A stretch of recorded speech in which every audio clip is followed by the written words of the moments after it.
I absolutely love podcasting. If I could do this and get paid for it, this is what I would do. And I'm like, Kristen, you know that people actually do this and get paid for it. So this is me doing the thing that I love doing, even if I don't know how that piece of it's gonna flush out. I think it's really cool to, well, I think it's cool, like this platform, right? Podcasting. And I think the reason I like it is because I don't get self-conscious or concerned about if I could see someone watching or not watching, like a Facebook Live. So recording it like this, like in monologue fashion, is super fun for me. And I feel like I'm not being concerned with when you're in a conversation with someone, hopefully there's a back and forth. And sometimes when I'm in a conversation with someone, I become self-conscious. Like, am I taking over the conversation? Am I being a good listener? You know, all the things about the dynamics of communication between people. So this one's just going to be short, sweet, and just give you a sense of why the fuck am I doing this now? So I'm going to explain who I am. I'm going to explain where I've been for those of you who know who I am and haven't seen me so much, why this topic and why now, who it's for, and what my intention is for it. So that's going to be the basis of this little intro session. So, who I am. It's interesting because I could just rattle off my resume, my experience, my history. And part of why I'm doing this is because some of those things don't fit anymore. A huge thing that's been happening for me in the last 3 years, and it hasn't been 3 years since I've podcasted, but it's been 3 years or so around this time when I stopped showing up in my business as an online coach. And that was a conscious decision because I knew I was going into my divorce and I knew that I was not going to have the bandwidth to hold space for anyone other than myself and my children. Part of why I'm here on the planet is to be in service to something beyond me, to be in service to having conversations that support, serve, empower, make seen women who resonate with my story. And for so long, I felt like you're selfish. You know, you're making this about you. You're too much. Why do you talk so much? I mean, you name it. And all of that is actually what's selfish. So I had this kind of big realization just in the last few days around there was this self-serving kind of preserving my own sanity and my peace and my privacy as I was going through these very challenging last few years. And that was a conscious decision to not be visible. And I don't need to justify that outside of myself.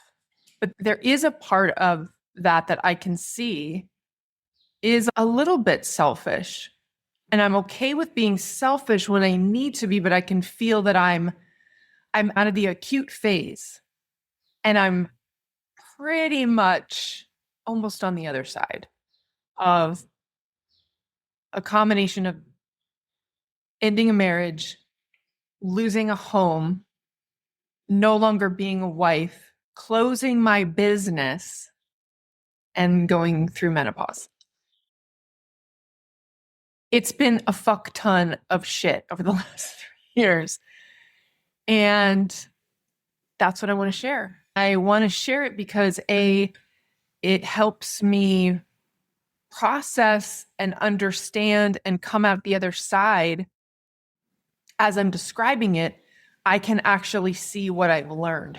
I can actually see what I've gotten, not what I've lost, but what I've actually gotten. And that shit is worth sharing. So who I am now is to be determined. Who I am now is being woven, not back together, but from a profoundly new place. I think I've discussed where I've been. I've been in survival, going from a dual income family to just me, to then just me and my children as a completely 100% solo parent. My ex-husband moved out of state. I then became full-time. That was a whole next level of holy motherfucking shit. Like the single moms in your life, and if you are one, I now see you. I now understand you, and I'm here for you. Like part of why I'm doing this is for you. It's because I want to serve the women that are going through what I just went through and help you get through it and know that you're not alone and you are a motherfucking badass. I've been in destruction, right? Letting go, actually resisting letting go. And I'm going to talk a lot about the resistance to surrender, the resistance to what is in the present moment. And I have had knockdown, screaming matches with God, the universe, Jesus, whoever's up there watching this drama play out. I have had my gloves on and been on my knees. And there was one day when I stood in my kitchen and I screamed up at my ceiling to the point where I almost lost my voice. And it was expletives because I was angry. And I want to share that because so much of what we experience feels like we have to polish it up. How do you polish up grief? How do you make loss more palatable? How do you take fear around how am I going to provide for my kids when I've always been a two-income family? How am I going to do this? Terrified, angry, devastated, and heartbroken. And I believe that there is magic, and I really do mean this. I believe that the messy parts of life deserve to be talked about. The not so pretty is still really, really profound. And it's usually in the not so pretty that is the most profound. When we're on our knees, when we're confronted by our deepest fears. My deepest fear, the end of the day, is I become homeless and then I die. That's like the end result of my worst case scenario. And there were months when I couldn't pay my rent. And so I want to talk about it because that's kind of what I do. And that's why I'm here. So you'll learn as you go through this process with me, through my story, through hearing it, who I've been, who I have been before. And I can tell you that there are parts of me that had to burn down. Like there are parts of me that had to crumble because they were no longer part of me. Being a wife was an identity. Being a business owner, an online coach was an identity. Being 30 pounds lighter than I am, that has been an identity for my entire life. Fit, strong, healthy. I am now 30 pounds above where I normally am. And that in and of itself has been a spiritual reckoning, an ego demolishing, confronting as fuck endeavor as a mature woman. So I want to talk about what happens when we lose our youth. What happens when we lose our identity as a wife or as a mom or as a business owner, as a leader, right? When we lose an identity that we've quite frankly been attached to, rested on. Who am I when I'm not those things? That wasn't fun. That was not fun. That was hard. And I didn't ever believe that I could do this, raise and support and feed and house my children on my own. Didn't think that I had what it takes. Had always kind of thought of myself as someone who needed help, kind of like a little bit powerless and a little bit scared, or a lot scared, let's be honest. Why this and why now? Why am I doing this and why am I doing it now? I haven't settled on a name yet for the podcast. Tossing around a couple of different things. Hoping for happiness was one of them. Hoping for happiness. I have a really strong opinion about the word hope. And I have a very tangible relationship with happiness, what it is and what it isn't, what leads to it and what doesn't lead to it. And at the end of the day, I want to speak about going through hard things, getting through it, and coming out the other side, knowing yourself as resilient, open-hearted, loving, and capable. This is for the woman who is in a midlife transition, and it could be all of the things that I mentioned, going through a divorce, becoming a single parent, closing a business, going through menopause and having your body just fucking betray you. Like, what the fuck is this? Because I don't identify. Okay. I don't identify. And it's that resistance to who I used to be. And then the next layer of that, or maybe I'll go this way because it's a deeper layer. The next layer of that is, who am I if I'm not fit, thin, young, and beautiful? Who am I? And that's been very confronting as a woman in my society, with all of the young, thin, rich, pretty, successful things that we see out in the world. I am that person who will bring the real. And hopefully in doing so, and also not just bringing the real, right? It's not just about, I'm just not going to just sit here and complain about everything that's been happening. I'm through that phase, because everything that came out of my mouth for the last couple of years was angry and bitter and afraid.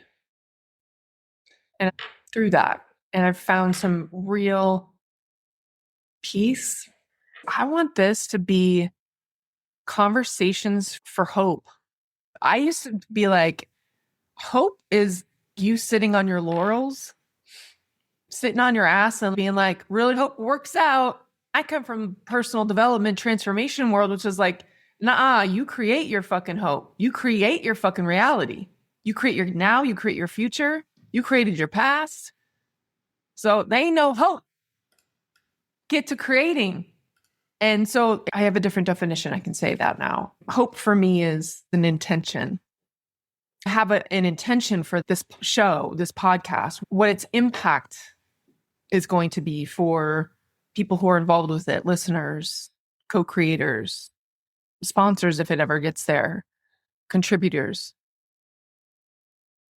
And my intention for you is that you find comfort, you find peace, you find empowerment, you find resilience, you see or hear or experience yourself in my story, in my resilience, in my perspective, in how I am taking the transformation that has occurred going through midlife going through menopause, going through the first 5 years of my 50s, which by the way has sucked balls.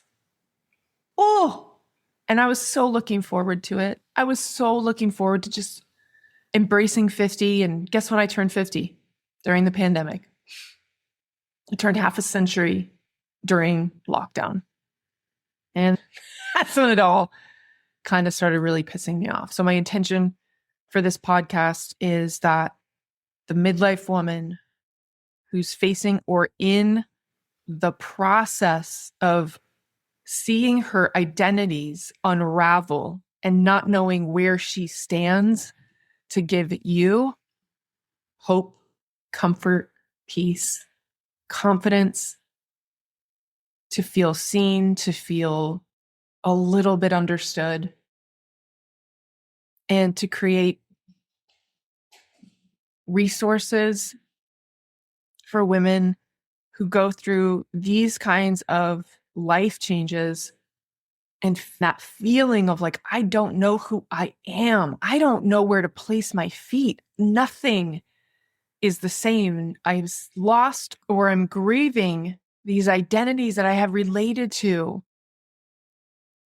You know, I related to being a wife and a homeowner and a family of four for close to 18 years. My daughter just turned 18, married for 20 something. It's an identity. I want to give a voice to that for the women who feel like I felt. And some of the things I'm still struggling with are, who would want this? Like, I'm not fit. I'm not young. My skin does not look like it used to. All of the things that we've been so deeply conditioned to value, the things that I have placed value on. It's been challenging. Whenever I record a podcast, I come out of it released. Like, I release something. I realize something. I change my perspective on something. And now that's my intention for you. And I want to have fun on here. Like, it's not all going to be, oh, this shit was so hard. I'll talk about the funny shit. Some of the stuff is freaking comical. And at the end of the day, I think what I've learned is how important people are. Just how important having people around you is. Stay tuned, because I'm probably just going to start recording again and start diving into these stories that I want to share with you, the lessons that I've learned from them, and really just let you know that just like everyone told me, it does get better and there is hope. And the next phase, I'm actually kind of excited about it. And I want you to be excited about yours as well. So we'll talk soon.